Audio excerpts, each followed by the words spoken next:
It was about time Marvel finally addressed something you fans out there could not shut up about. Finally! Why is nobody talking about the giant celestial statue just peeking out from the earth that was left over from Eternals? This episode of She-Hulk finally acknowledged it. So I need you to shut your pie hole. I finally rest. Watch the sunrise on a grateful universe. Hello Marvel fans, my name is Chris. They just went ahead and dropped episode 2 of She-Hulk Attorney at Law. So that means it's time for me to give you my spoiler review on episode 2, tell you my reaction to it, point out some Easter eggs you might have missed, because let me tell you, that celestial Easter egg is not the only juicy Easter egg in here. But also breaking down the episode and talking about the one moment in here I know most fans got up from their couch and went, oh, get that, what's happening here? Marvel?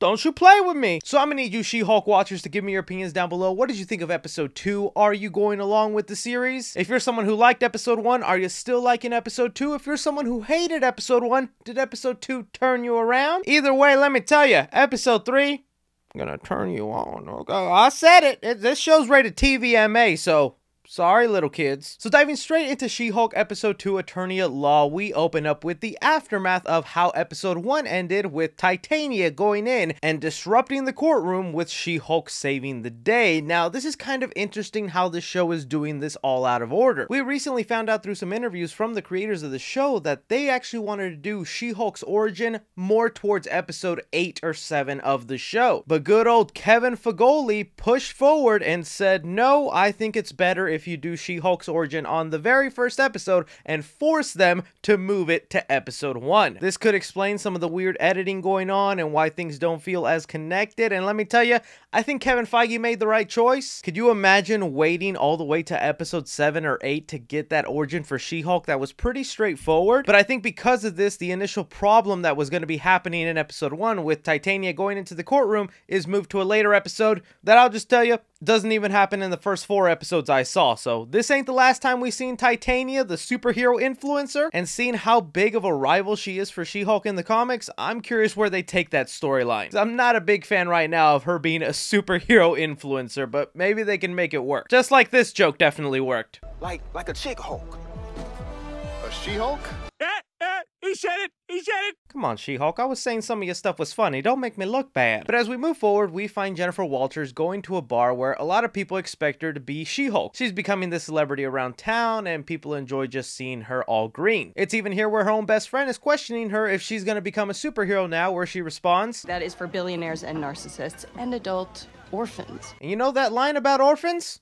At the end of the day, it's not that funny, is it? Because an orphan has feelings. But some of the things that I thought actually worked well in this episode is, one, Jennifer Walters gets fired. She becomes a liability for her firm, and then it becomes impossible for her to find a job. That's actually something I like that they included in here, is those consequences that come with being a superhero. Your life basically gets ruined in ways you wouldn't expect, and it also makes sense for these firms not to want to hire her. It's basically putting a target on all the innocent people working there, just like Hulk warned her about. But here's where we get some mind-blowing Easter eggs for this episode, because as Jennifer Walters is job hunting on her laptop, we as MCU fans are given a bunch of goodies. For one, up in the corner you can see that they have a tab for finding Ant-Man, so I guess you can just locate the dude. You also have a tab talking about Norse mythology, which I'm guessing is important now that actual Asgardian gods live on Earth. Off to the side, we also get here an advertisement for Iron Man 3s, which I think is just kind of funny to think about Iron Man having his own line of shoes very similar to Jordan's. This is also where they finally address the Celestial from Eternals, or at least I'm assuming it is, because what else could it be with a tab saying here, why is there a giant statue of a man sticking out of the ocean? I mean, that's clearly what happened in Eternals. So many fans have been pissed that we've gotten so many movies and TV shows where no one's talked about it, when it's like, how have we not come to the point and realized that people on MCU Earth just used to it and don't even question it? We saw the way they reacted when freaking Moon Knight turned back the stars. But there you go. For the people who were begging and crying, MCU addressed it. There is full-on articles about it. I wish we could click on it to see how they explain it, because I doubt they got the Eternals explanation. But okay, I'm ignoring the biggest Easter egg here that I'm like, oh my goodness, why are they doing this to us right now? We essentially have a Wolverine Easter egg on this homepage with a little link that says, man fights with metal claws in bar brawl.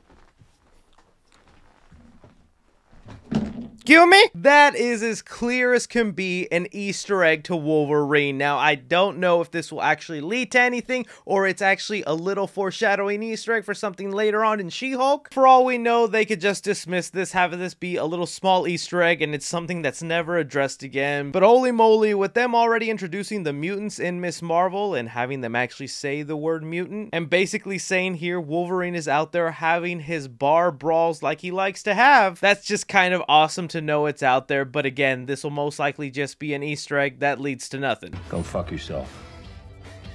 From here, we follow Jennifer Walters to one of her family dinner nights where we get to meet her family. And honestly, they seem like nice, lovable people. I enjoyed this scene, especially when the father was talking about Hawkeye. What happens to those arrows of his? I mean, does he go around and collect them when he's done? I don't know why, that's just the kind of humor I enjoy. Something else I found interesting that they threw in here is something that's been talked about right now in the female community. As a stylist, you know, she could help you. Let's get this hair more like She-Hulk's. In the hair community, there's this whole argument against curly and straight hair. Apparently, there's a whole section of people who have naturally curly hair that are kind of ashamed by it and think Hollywood portrays straight hair as the preferred beautiful hair, which is why some people are getting upset when Jennifer Walters turns into She-Hulk, she gets her straight hair. I remember even when Moon Knight was coming out and we had Layla turn into a superhero, there was a lot of people so happy and supportive that they kept her curly hair when she was in her superhero form. So with this show kind of being written on the female perspective, I think that's interesting that they felt the need to actually address something they knew people would complain about. Why does She-Hulk have straight hair when she turns into She-Hulk? I know some dudes won't care about that, but I find it interesting to talk about. The following day though, Jennifer Walters is approached and given a job offer to work for GLKH, which was the law firm she was fighting against that represents Titania. They want Jennifer Walters to be the head of her superhero division, even asking her to come into work as She-Hulk. I thought this was kind of pretty wild and crazy for this law firm to demand that of her, but really right now Jennifer Walters has no other option if she wants to continue her law practice. It's also worth pointing out, as she's getting a tour of the building, we do see somebody who's an avid comic book collector, which is always fascinating to me that these exist in the MCU. Some of these are Hulk-centric comic book storylines, and even one for Thor. Just kind of a cool thing for Marvel to throw in there. Even got an Easter egg to Mr. Krabs in here.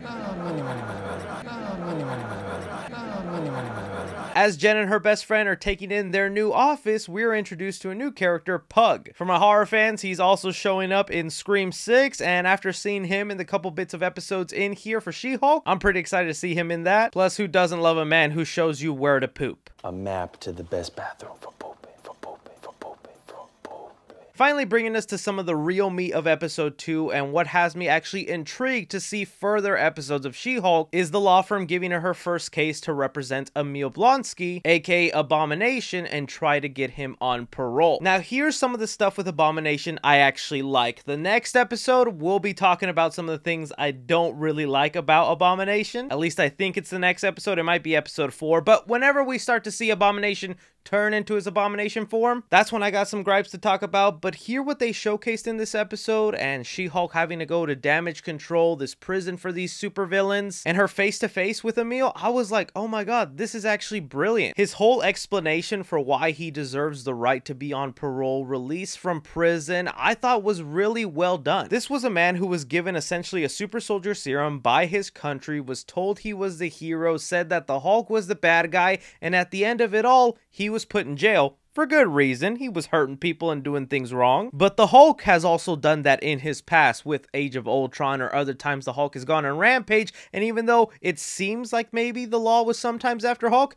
he's still out there scotch-free and celebrated as an Avenger as far as where kids are wanting to take pictures with the Hulk. To me, this showcased what She-Hulk could be about and actually bringing up some real issues in the MCU where sometimes supervillains deserve a little justice, or maybe deserve to be heard a little bit. I know some people are going to be kind of pissed off with this reformed, peaceful version of Emil Blonsky, but I honestly don't mind it. I see the potential for where this storyline could go, especially if he is someone that they're going to bring into the Thunderbolts movie. That's the Suicide Squad film basically for Marvel. If he is this loving, peacekeeping person that doesn't want to fight anymore, that doesn't like turning into Abomination, and then is being forced to be part of the Thunderbolts and is told you have to destroy things, you have to beat up people, something he no longer wants to do, I think that makes for a compelling story and could lead into some interesting character development. But after Jennifer Walters has her meeting with Emil Blonsky and considering the idea of helping him out, she decides to call her cousin Bruce and see if he would be okay with her taking the case. This is also where we got some more little Easter eggs that I like. For one, I like how he mentions that the Hulk and Abomination no longer have beef, to where he even writes him a haiku, and we of course get the Easter egg mentioning he was a whole different person, literally, because he was Edward Norton instead of Mark Ruffalo. Clever little joke there, Marvel. But then holy nipples, Batman, because as this conversation was ending and we pan out to where Hulk was, all of us assuming he was still in Mexico in his lab,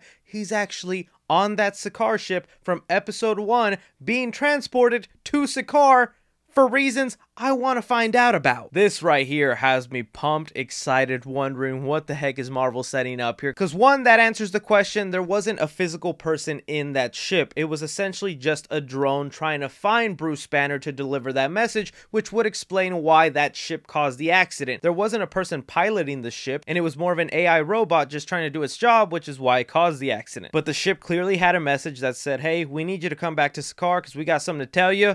Use a father. At least that's what we're thinking it is, but we got to look at the other possibilities here. Throwing out a random theory here, and again, even though I've seen the first 4 episodes of She-Hulk, we actually don't get this addressed in the episodes I've seen, so who knows if we get it in episode 5, 6, or 7. But if it's not the Hulk finding out he has a son on Sakaar, I wonder if it would be the Grand Master who is on the planet Sakaar and it's in danger. Maybe there's some ruler who came into the planet, is taking over all the people there, hurting the Grand Master, and he's like, I need my champion. I need my hero. And that was the Hulk. So he sends him a message saying, can you come help me because these people are taking over and we need that big, strong Hulk that we knew from the arena to take these people down. That would actually be kind of cool and would also give us a great reason for Savage Hulk to come out, but we'll have to wait and see on that. Ending the episode off with Jennifer Walters turning on the TV and being in the middle of Shang-Chi, where she sees Abomination and Wong fighting in an illegal battle, knowing that this is going to hurt her chances for getting the Abomination on parole. This is kind of cool for them to throw that in there, and now we know exactly where She-Hulk is kind of taking place in all this. It's basically right in the middle of Shang-Chi. We'll also finally be getting the answers to why Wong needed to have Abomination to spar with and took him out of his prison, which is something that we saw and we've been wondering ever since we saw it there. I don't know how you guys are feeling, but 2 episodes in, not counting 3 or 4 just yet, I'm still rocking with She-Hulk. I'm loving it, especially with how connected it is to the MCU, how they're weaving in storylines from the Incredible Hulk, from Shang-Chi, her actually starting to do some lawyer work, how fast the story is moving, and some of the humor is landing for me. So to me, I'm still having a lot of fun with this show. It's having its gripes and hiccups here and there, but it's stuff I can look past and still enjoy. This is where I throw it off to you guys though. You see all these great things that She-Hulk is setting up, some of the Easter eggs thrown in there. What excites you the most? What are you excited to see be answered? Anything and everything, be sure to leave me your thoughts down below. Don't forget to like, subscribe, follow me on Twitter at 3CFilms or on TikTok at 3CFilms. But as always, my name is Chris.